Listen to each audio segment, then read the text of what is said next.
Η Κένια, μια χώρα που η κραυγή της απόγνωσης από την ανέχεια υψώνεται από τους κατοίκους της, είναι πεδίο ανθρωπιστικής δράσης για πολλές οργανώσεις από όλο τον κόσμο. Πρόσφατα, 2 ομάδες Ελλήνων και Κυπρίων γιατρών συναντήθηκαν στην Αφρικανική χώρα, προσφέροντας βοήθεια σε ορφανά παιδιά του Ναϊρόμπι. Ο Πέτρος Κατσάκος ταξίδεψε στην Κένια και είδε από κοντά το έργο της ελληνοκυπριακής συνεργασίας που δίνει ελπίδες στα παιδιά της δυστυχίας.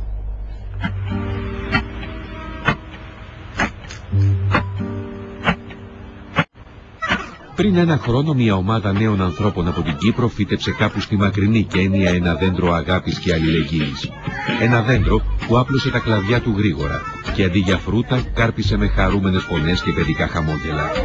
Και στο στόμα των παιδιών το όνομα Μαρίνα, της δικής τους Μαρίνας, που στο πρόσωπο αυτής της γυναίκας από την Κύπρο βρήκαν τη φροντίδα και την αγάπη που η ζωή τους στέρισε. Ένα ορφανοτροφείο που φιλοξενεί 100 αγόρια και κορίτσια και βρίσκεται εδώ και ένα χρόνο υπό την προστασία της Κυπριακής μη κυβερνητικής οργάνωσης Σοφία, που έχει αναλάβει την πλήρη φροντίδα των ορφανών αυτών παιδιών.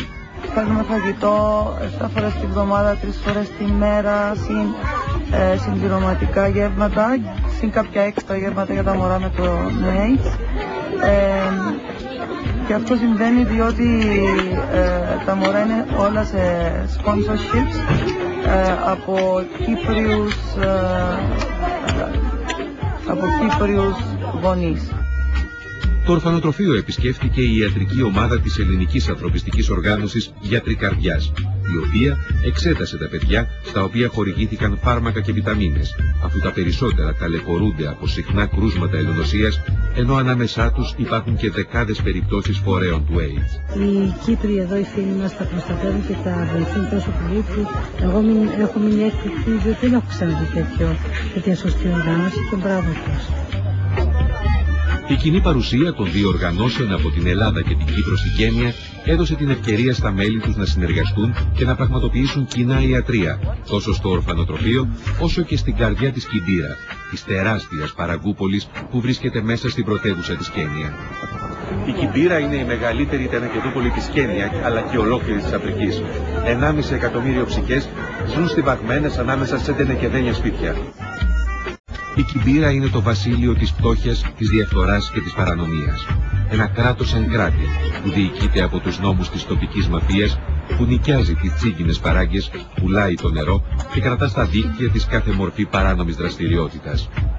Μέσα σε αυτό το σκοτεινό γκέτο της εξαθλίωσης υπάρχει μια μικρή όαση ελπίδας και ανθρωπιάς που ανήκει στην Ορθόδοξη Αρχιεπισκοπή της Κένιας και φιλοξενεί ένα σχολείο, μια εκκλησία και ένα μικρό ιατρικό κέντρο. Χωρίς τη βοήθεια αυτών των ανθρώπων δεν μπορούμε να κάνουμε οτιδήποτε. Είναι οι άνθρωποι αυτοί οι οποίοι έρχονται κατά διαστήματα και μας βοηθούν με διάφορους τρόπους. Στην καρδιά της αχανούς Παραγκούπολης, Έλληνες και Κύπριοι γιατροί προσέφεραν τη βοήθειά τους στα παιδιά που φιλοξενεί η Αρχιεπισκοπή. Με τη φροντίδα μάλιστα εξειδικευμένης ομάδας από την Κύπρο, μέλη όλοι του Ιδρύματος Σοφία, ξεκίνησε ειδικό πρόγραμμα οδοντιατρικής μέριμνας για τα παιδιά της Κιμπίρα. Ορισμένα περιστατικά όπως καθαρισμοί μπορούν να γίνουν εδώ. Ορισμένες εξαγωγές που δεν είναι τόσο δύσκολες γίνονται πάλι εδώ. Η κατάσταση των παιδιών πώς είναι τα δόντια τους? Καλύτερα από ό,τι περίμενα εγώ προσωπικά.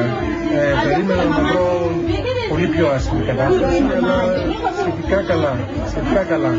Αφήνουμε πίσω μας τα παιδιά της Παραγκούπολης και του ορφανοτροφείου. Αφήνουμε πίσω μας την γένεια των χιλιάδων προβλημάτων, μεταφέροντας σε Ελλάδα και Κύπρο τις ευχές των μικρών μας φίλων.